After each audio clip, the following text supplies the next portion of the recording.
Very good afternoon साथियों। मैं advocate Prabhakar sir आप सभी लोगों का स्वागत करता हूं आपके अपने पसंदीदा channel English with Rudra classes में।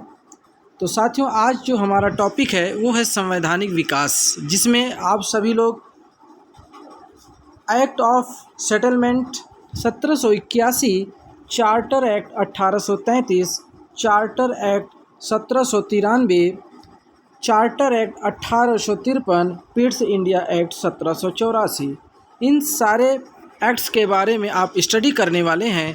तो प्लीज़ साथियों, चैनल को सब्सक्राइब कर लीजिए अगर आप हमारे चैनल पर नए हैं, वीडियो को लाइक कर लीजिए।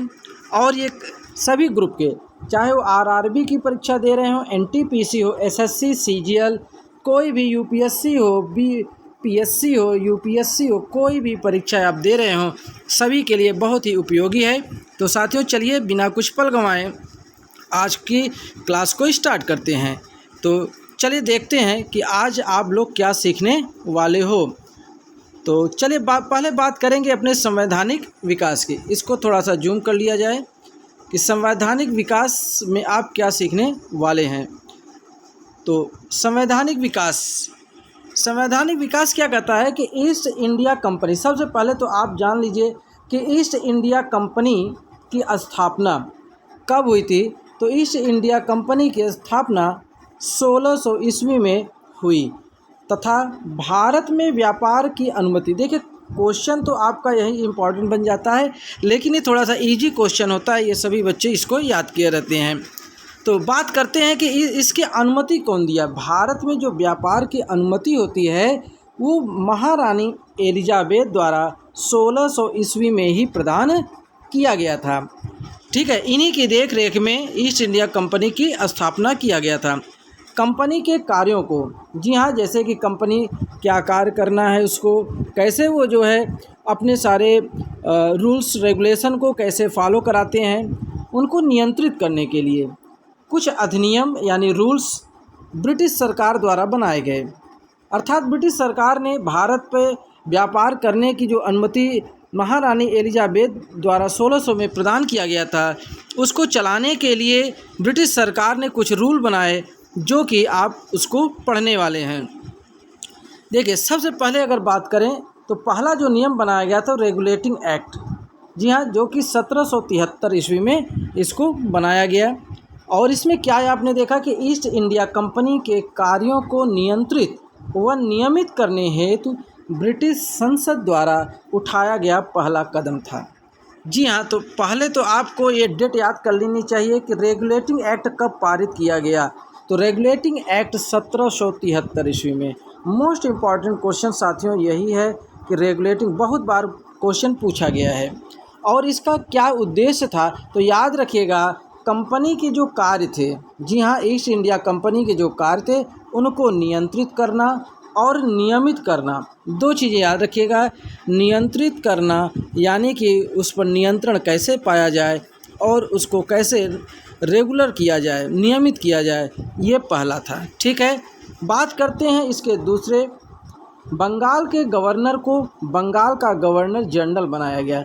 जी हाँ, जो पहले पद था वो था बंगाल का गवर्नर, ठीक है, लेकिन इस पद को बदला गया और बना दिया गया बंगाल का गवर्नर जनरल।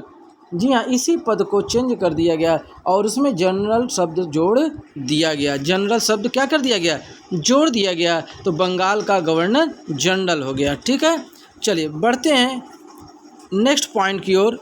और अगला मोस्ट इम्पॉर्टेंट पॉइंट नोट कर लीजिए, एकदम मोस्ट इम्पॉर्टेंट पॉइंट क्या कह रहा है कि लॉर्ड वारेन हेस्टिंग, जी हाँ, बहुत ही पॉपुलर नेम है ये, बहुत बार क्वेश्चन वारेन हेस्टिंग से प्रश्न पूछा गया है।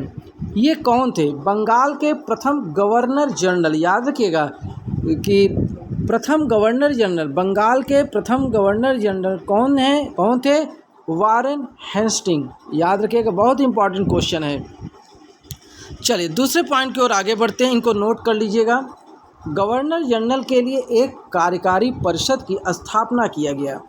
जब पद बदल दिया गया तो उनके लिए एक कार्यकारी परिषद भी बनाया गया और उस परिषद में 4 सदस्य नियुक्त किए गए। कितने सदस्य, 4 सदस्य।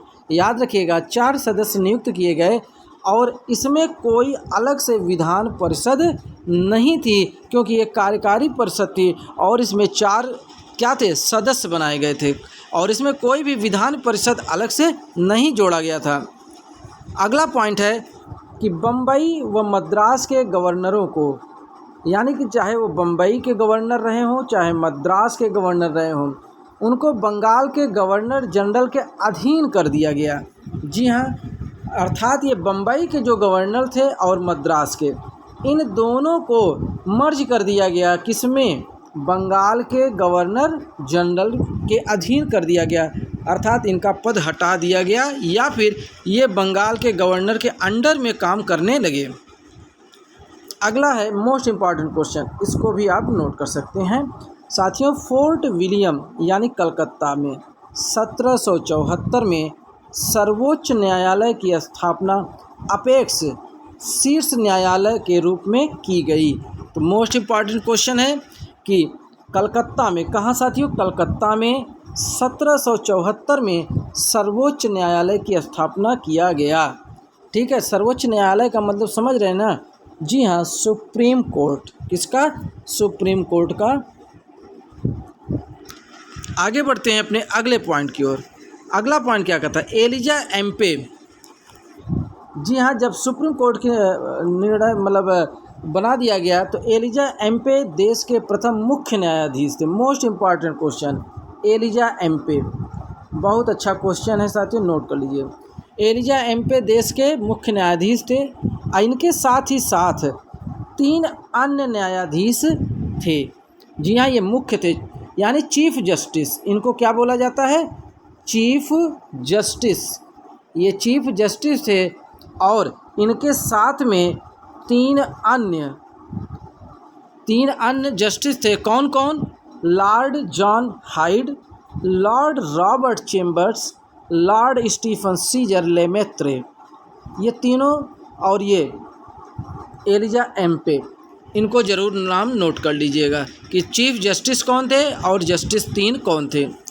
कंपनी के नौकरशाहों को, किसको, कंपनी के नौकरशाहों को निजी व्यापार करने तथा मूल निवासियों से रिश्वत लेने पर रोक लगा दी। ठीक है, रिश्वत नहीं लेना चाहिए।